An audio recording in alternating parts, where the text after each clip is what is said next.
Meus amigos, o que foi esse episódio 6 de WandaVision? Teve um monte de easter eggs e referências aos quadrinhos, teve aquele comercial macabro, diálogos bizarros, mas teve principalmente o que pode ser a primeira aparição do Mephisto. Mas calma, se você não viu, não se preocupa que agora eu vou te contar tudo. Só vem comigo!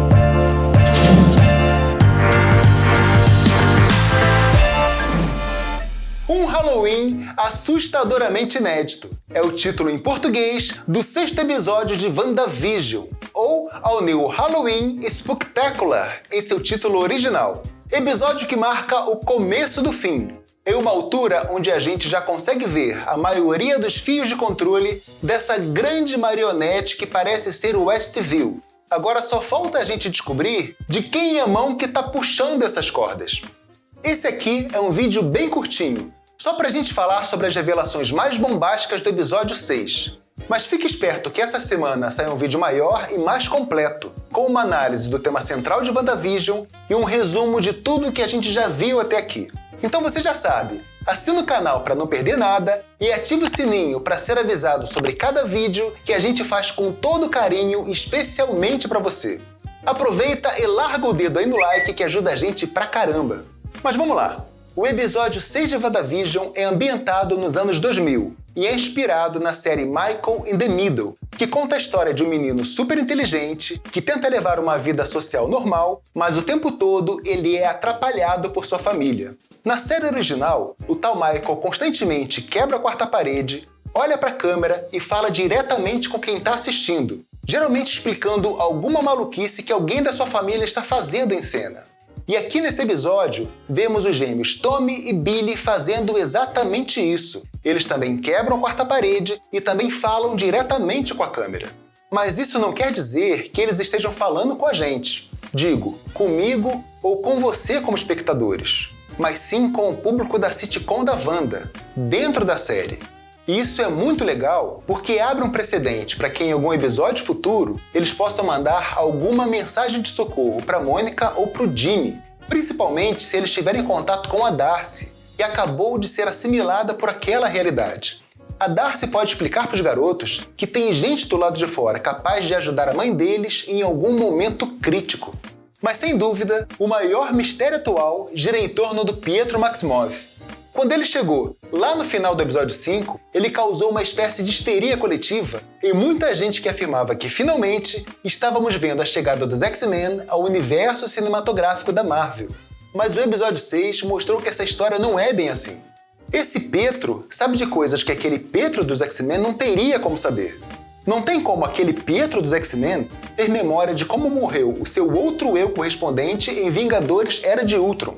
Até porque, naquela realidade, não tem nem Vingadores, muito menos Ultron.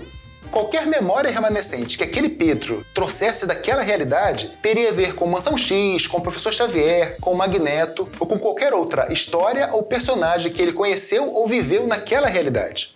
Tudo que ele saberia da realidade da Wanda seria apenas a partir do momento em que ele chegou em Westview. E para deixar essa história ainda mais confusa, parece que as memórias de infância dele não batem com as memórias de infância da própria Wanda. O que indica que ele também não é o mesmo Pietro que cresceu com ela. Então, afinal, quem é esse Pietro e o que ele está fazendo ali? E eu acredito que a resposta para essa pergunta já tenha aparecido aqui no episódio 6, em um daqueles momentos do tipo piscou, perdeu. Presta atenção nessa cena em que a Wanda se despede do Visão. Dá uma olhada aí.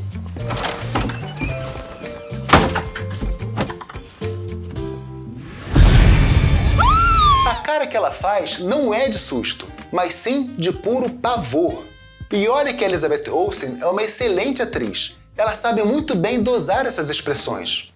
E não é como se o Pietro tivesse aparecido ali do nada. Ele estava ali ao lado dela o tempo todo enquanto ela conversava com o Visão. E vamos combinar que essa careta pode até ser classificada como ridícula, mas está bem longe de ser assustadora. Mas olha o que acontece quando a gente passa essa cena em câmera lenta. Dá uma olhada.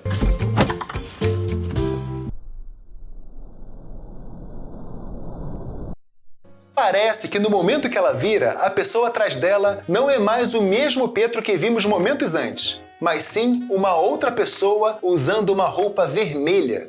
E nos quadrinhos, quem é visto usando justamente uma roupa vermelha? Exatamente, o Mephisto. Se no momento que a Wanda virou, o que ela realmente viu foi esse diabão de capa, isso seria motivo suficiente para justificar todo o pavor que ela demonstra nessa cena. Eu fiz aqui uma edição bem tosca para a gente ter uma ideia de como fica a cena sem a censura. Confere aí. Não faz isso! Tá bom. Eu sei que vai ter gente dizendo que o que a gente está vendo aqui é aquela almofada da janela. Só que a almofada, ela tá num tom de vermelho diferente e ela tá mais para baixo e à direita da teia de aranha. E a teia nem aparece nesse enquadramento. É bom deixar bem claro que isso aqui não é um spoiler. É só uma teoria minha. E teoria não é spoiler, cara, vamos combinar. Mas eu realmente acredito que isso é parte de uma cena maior que foi censurada. Assim como naquela cena em que ela leva um susto ao ver o cadáver do Visão. Correu pra casa. Eu acredito que essa cena foi realmente censurada da transmissão normal da sitcom. E a gente só vai descobrir o que realmente apavorou a Wanda quando a gente ver a mesma cena pelo ponto de vista dela, em algum episódio futuro. Mas que tem alguma coisa muito estranha acontecendo aqui, isso tem. Principalmente levando em consideração que durante todo o episódio 6 temos muitas outras referências ao Mephisto. Vemos o Pietro gritando "Libere o inferno, meus demônios!" Uma frase que poderia muito bem sair da boca do Tinhoso. Ou quando ele pergunta "Quem cuspiu no seu borscht?", fazendo referência a uma sopa de beterraba muito comum no leste europeu, região onde fica a mítica Sokovia, um prato tão vermelho quanto o próprio mochila de criança.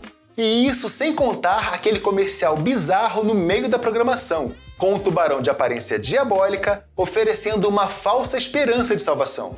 Só o diabo para te dar o iogurte com uma embalagem impossível de abrir. E aquele raio que a Wanda disparou no Pietro mostra que ela já entendeu que aquele ali não é o seu irmão. Vai vendo. Mas o fato dele não ser aquele Pietro vindo diretamente do mundo paralelo da 20th Century Fox não necessariamente descarta a possibilidade de WandaVision introduzir os X-Men dentro do MCU. E o próprio Pietro nos dá uma dica sobre isso quando ele fala para os gêmeos Tommy e Billy que eles possuem o DNA Maximov, pouco depois de fazer referência a cromossomos e só um pouquinho antes dos gêmeos começarem a manifestar os seus poderes. Isso reforça a teoria de que WandaVision está trabalhando com a ideia de que os poderes da Wanda e do Pietro original não foram criados pelo Barão Von Strucker, mas sim que o cetro do Loki tem apenas ativado habilidades que eles já possuíam em seu DNA. E isso sem mencionar a tal modificação que alterou a Mônica Rambeau, e que agora pode afetar muito mais pessoas com a expansão da bolha da Wanda. Eu vou falar sobre essas e outras teorias no meu próximo vídeo, então assina o canal, ativa o sininho para você não perder nada e larga o dedo aí no like para o YouTube entender que você gostou desse vídeo e te mostrar mais vídeos como esse. E é isso, a gente se vê no futuro.